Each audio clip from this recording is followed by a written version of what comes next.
10 years on, Garry's wife Helen is now a baroness, campaigning against drunk violence. Hello, Helen. I know this is a tough day for your entire family, so thank you for coming to speak with us. And if you don't mind, Helen, just watching some of those news reports, it brings it all back to all of us because it did hit the entire nation.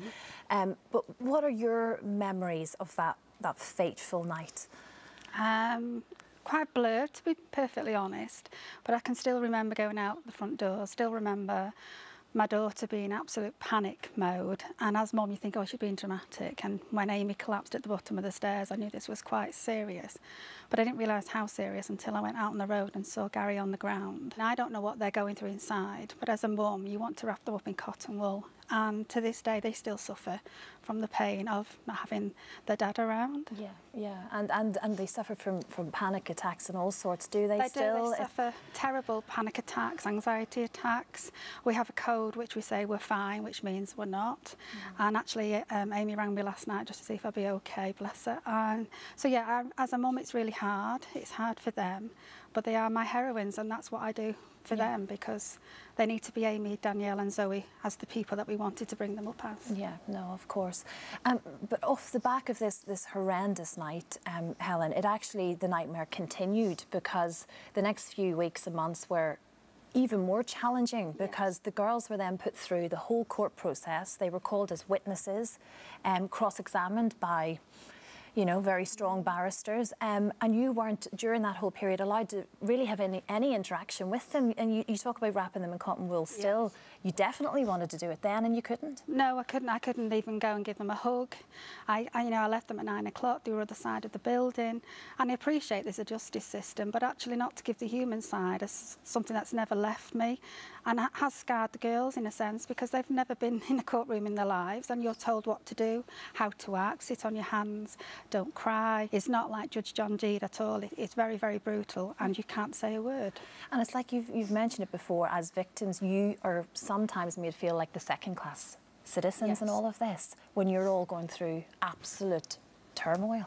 It is, and it's that turmoil that you can't show anything in case you're coaching the jury, you can't speak to anybody, you've got to leave a courtroom, and you're sat in a public gallery with the defendant's family. So it's very vulnerable, and it really is. The environment has never left me, and that's something what I do now, that courtroom experience, both for myself and for my daughters.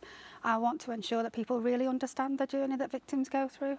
Yeah, which is what you managed to take from all of this. And off the back of the conviction of Garry's murderers, you received countless numbers of letters from people from all over the country, didn't you? And that really spurred you on at that point to do something, didn't it? It did. Everybody said, did you have a vision? And I didn't. I just sat there for 10 weeks.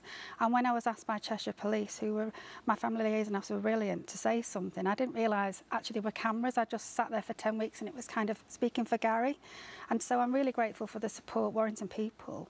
But it is a very lonely place, and when the trial's over, that's when it's really lonely, because you close the door and then it's a survival, and you have to beat depression, anxiety, suicidal thoughts, and that's what I do. It's not easy, and you just have to do the best you can to help people. I've still been going through the criminal justice system. It didn't end with the trial. It's a journey that carries on, and it's even harder because it's not about the victim, it's about the liberty of an offender. So, and I've got 3 daughters who are now young women, trying to understand the legal system. So for them, you know, I have to keep challenging. And are we getting somewhere? Do you feel we're making some sort of progress? We're making some sort of progress, but not enough. And that's why I want to see a victim's advocate who speaks for the victim. I want to have a victim's law so that rights of victims are legalised, and that they have a chance to have their voice heard with respect and dignity. You know, it's very brutal, and my 18-year-old Zoe at the time, to be cross-examined by 5 barristers, QCs, in a courtroom is very, very, you know, demeaning. And at the end of the day, they were grieving their father, and nobody took that into account. It was about facts of the offence. Very, very, very difficult, Helen. And not only that, you've got the Newlove Warrington appeal, which you work tirelessly for as well. You're opening youth clubs. You're doing so much within your own community. You must feel that you've given something back and hoping to change the world that we all live in, actually, but where you come from particularly. Is that some sort of help?